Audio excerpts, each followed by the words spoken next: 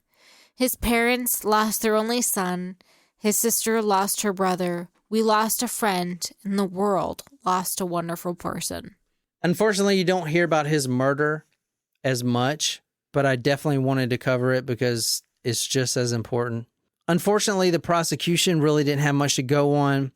They based their entire case on one star witness. Her name was Shanita Love. Kudos to her for testifying in a murder trial. She actually didn't want to bring Lavette as the primary killer to the police until they arrested the wrong suspect in the case. She was a close acquaintance of Lavette Jr., the 17-year-old. She testifies that he actually talked about robbing and killing him on Anderson Street on January 18, 2008, 3 months before the Eve Carson murder. It was another robbery. You know, give me your money, stuff like that. Oh, shit, you see my face, you got to die. And that was basically it. Another sad thing about this murder is that Lavette's younger brother, which was 14 years old at the time, his name was Philip Mabrey, Mabrey, was with him when he shot and killed Mahato. Now, the younger brother, Mabrey, he claimed that he was with his brother, but outside in the parking lot of the Anderson apartments when he heard the gunshot. The star witness, Shanita Love, testified that she witnessed both of the brothers, the 17-year-old and his younger brother, the 14-year-old, divvying up the merchandise, the bounty, if you will, the cash, the iPod. There was a video recorder, and then they actually distributed that to their family, their immediate family, which is really sick to me. Yeah. Because gross. why would you ever want to keep a fucking iPod of someone you just murdered? I mean, Jesus. It's so Christ. personal. I mean, even money. Are you serious? Like, I would never take blood money like that, ever.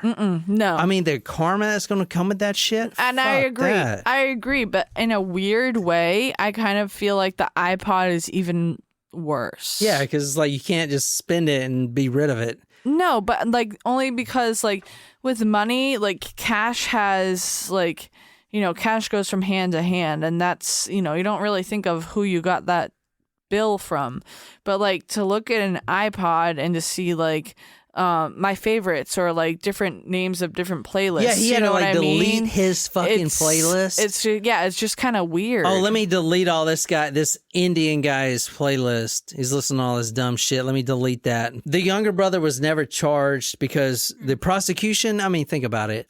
Hey, Lavette, 17-year-old, we need you to testify against your younger brother. I mean, come on. That ain't going to happen. So he was never brought to court. The really sad thing about this murder, not only that it didn't get the publicity, basically I had to search for it, research it, and there's hardly any write-ups about it, but there was no DNA. In Eve Carson's 2005 Highlander, there was DNA. There was pictures of the ATM. There was DNA from the killers in the car. In Mahato's car, there was not. Okay, there was no eyewitness. There was no forensic evidence. There was no fingerprints. There was nothing. There was only one thing, and that was a star witness and her testimony. That was it. Wow. Okay. She actually came forward because investigators accused the wrong man. At first, they accused this guy, Stephen Oates, and they arrested him and everything. They were going to put him on trial and everything, and that's why she came forward. She also said that he tried to rob a Hispanic man at the Colonial Apartments and shot him in the leg. Ooh. Now, this guy was 16, and he just turned 17, and all of a sudden, he's on this fucking crime spree. You know? It's ridiculous, young. man. And actually, the 9mm shell casing from that crime scene of the Hispanic man matched the casing from the Mahato crime. Oh. But the thing about it is they never found the handgun. And if they found the handgun, they can match it, you know, because it would have his fingerprints on it, and they could match the shells and then prove that he killed Mahato. But you guys know where I'm going with this. This is from the Charlotte Observer, Saturday, July 26, 2014. Prosecutors called various investigators and police officers who testified that those crimes did occur around the time Mahato was killed, but they were unable to produce any evidence, such as fingerprints or DNA from the stolen Mercedes or the shootings of the Hispanic man that linked Livette to those crimes. The stolen Mercedes was an important part of the state's case because security cameras at the bank where the money was withdrawn from Mahato's account showed the top and front of a Mercedes. Because of the angle of the cameras, the people inside of the Mercedes were not visible. Now, obviously, that was his car. I mean, it was the same setup as the Eve case. I'm going to drive your car to the ATM, same thing. So that article basically says what you guys don't want to hear is there was no evidence. And when there's no evidence, there's really nothing that the defense can do. So if you want to read this is from ABC Eyewitness News 11 from July 31st, 2014. The headline. Lawrence Livette found not guilty in second murder trial. So he was acquitted by 12 members of a jury simply because of the lack of evidence. But the first trial, he got life? Yeah, he did get life for the first trial, yeah. But the Mahato case, he did not get any justice for that. That's kind of what I want to throw. I mean, he is in prison for life, yes. But he was acquitted for the Mahato case. Did you guys ever wonder why it's 12 people on a jury as opposed to an odd number, like 11 or 13? I don't know. Why? Who would put 11 people on a jury? That'd Because be weird. because with an well, no, think about it. Because like with a jury, Well, actually, it's 14 people because you usually have two alternates. oh, well, even still, like with an odd number, like you have to have a majority, but with an even number, you don't.